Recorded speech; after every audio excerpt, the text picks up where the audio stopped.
चलिए, आज महाभारत की कहानियों के समंदर में गोता लगाते हैं और एक ऐसी कहानी निकालते हैं जो जीत के असली मतलब पर ही एक बड़ा सवाल खड़ा कर देती है। जरा सोचकर देखिए, महाभारत का वो भयानक युद्ध वो खत्म हो चुका है। पांडव जीत चुके हैं, लेकिन उनके जश्न के बीच अचानक एक ठंडी डरावनी हंसी गूंजती है। सोचिए क्या माहौल रहा होगा। और ये हंसी किसकी थी? ये हंसी थी बर्बरीक की, एक ऐसा महान योद्धा जिसके बारे में कहते हैं कि एक ही बाण से पूरी सेना खत्म कर सकता था। और इसी वजह से युद्ध शुरू होने से पहले ही भगवान कृष्ण ने उसका शीश दान में मांग लिया था, लेकिन साथ ही उसे पूरा युद्ध देखने का वरदान भी दिया। तो फिर हुआ क्या?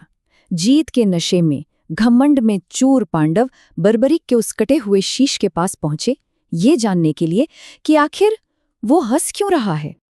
लेकिन बर्बरीक के शब्द बधाई के नहीं थे, बल्कि उनमें दया थी। वो कहता है, अरे मुझे तो उन लोगों पर हंसी आती है जो सिर्फ दिखावे और शान के लिए दूसरों के पापों का बोझ खुद अपने सिर पर उठा लेते हैं। बस इन शब्दों ने पांडवों की जीत की सारी खुशी को एक पल में फीका कर दिया। और यहीं से कहानी में एक बहुत दिलचस्प मोड़ आता है। एक तरफ वो है जो पांडव मानते हैं और दूसरी तरफ वो जो बर्बरीक ने अपनी आंखों से देखा है, और दोनों में जमीन आसमान का फर्क है। तो देखिए टकराव कितना बड़ा था। एक तरफ थे पांडव जिनका मानना था कि ये हमारी ताकत, हमारी कुशलता और हमारे धर्म का नतीजा है, हम ही इस युद्ध के नायक हैं। और दूसरी तरफ था बर्बरीक का सच, जिसने कहा, मैंने तो किसी को भी असली बहादुरी दिखाते हुए नहीं देखा, तुम लोग तो बस एक ऐसा बोझ उठा रहे हो जो तुम्हारा है ही नहीं।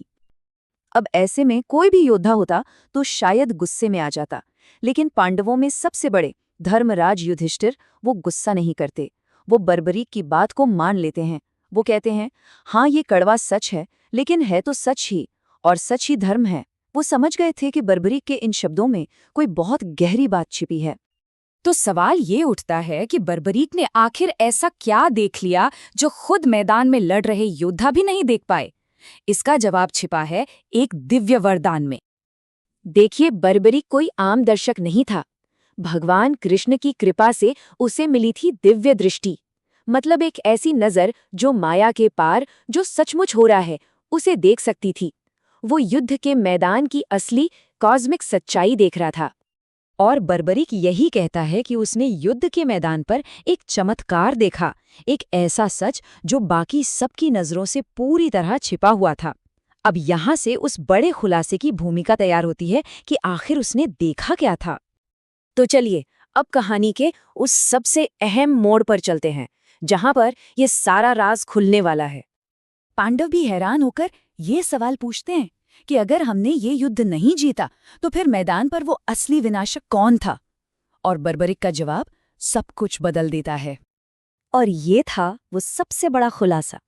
बर्बरीक कहता है, इस पूरे युद्ध में मैंने सिर्फ और सिर्फ भगवान श्री कृष्ण का सुदर्शन चक्र देखा, जो घूम घूम कर सभी अधर्मियों का नाश कर रहा था। सोचिए, उसने इंसानी योद्धाओं को नहीं, बल्कि एक दिव्य हथियार को असली विनाश का कारण देखा। फिर बर्बरीक एक एक करके सबसे बड़े बड़े योद्धाओं का नाम लेता है। भीष्म पितामह, हाँ वो अर्जुन के बाणों से घायल जरूर हुए, लेकिन उन्हें रणभूमि में गिराया तो सुदर्शन चक्र नहीं था। गुरु द्रोणाचार्य, उनकी मृत्यु के पीछे भी वही चक्र था। और फिर कर्ण, जयद्रथ, हर बड़ी मौत, हर बड़े योद्धा के अंत के पीछे भगवान कृष्ण के उसी दिव्य हथियार का अदृश्य हाथ था। तो फिर इस खुलासे का असली मतलब क्या है? ये खुलासा युद्ध के पूरे मकसद को ही एक नया, एक बहुत गहरा मतलब दे देता है। मतलब जो लड़ाई हमें बाहर से पांडवों और कौरवों के बीच एक राज्य के लिए दिख रही थी, वो असल में वैसी थी ही नहीं। असल में तो ये धर्म और अधर्म, यानी सही और गलत के बीच की एक कॉस्मिक लड़ाई थी, जिसमें संतुलन बनाया जा रहा था। ये सच और झूठ के बीच की जंग थी।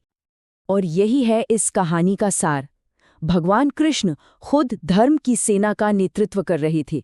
सुदर्शन चक्र उनका हथियार था, और पांडव, वो तो बस इस दिव्य काम के लिए चुने गए एक माध्यम थे, एक इंस्ट्रूमेंट थे। उनकी जीत असल में धर्म की ही जीत थी। तो कुल मिलाकर ये कहानी हमारा ध्यान योद्धा के अहंकार से हटाकर उस दिव्य इच्छा शक्ति पर ले जाती है। ये हमें बताती है कि व्यक्तिगत घमंड एक बड़े दिव्य मकसद के सामने कितना छोटा और बेमानी है। और आखिर में बर्बरिक की कहानी हमें एक बहुत गहरे सवाल के साथ छोड़ जाती है कि काम करने वाला ज्यादा जरूरी है या वो कारण, वो मकसद जिसके लिए काम किया जा रहा है। ये कहानी हमें सिखाती है कि हमें हमेशा चीजों की सतह से परे जाकर उस गहरे सच को ढूंढना चाहिए जो हर घटना को रास्ता दिखाता है।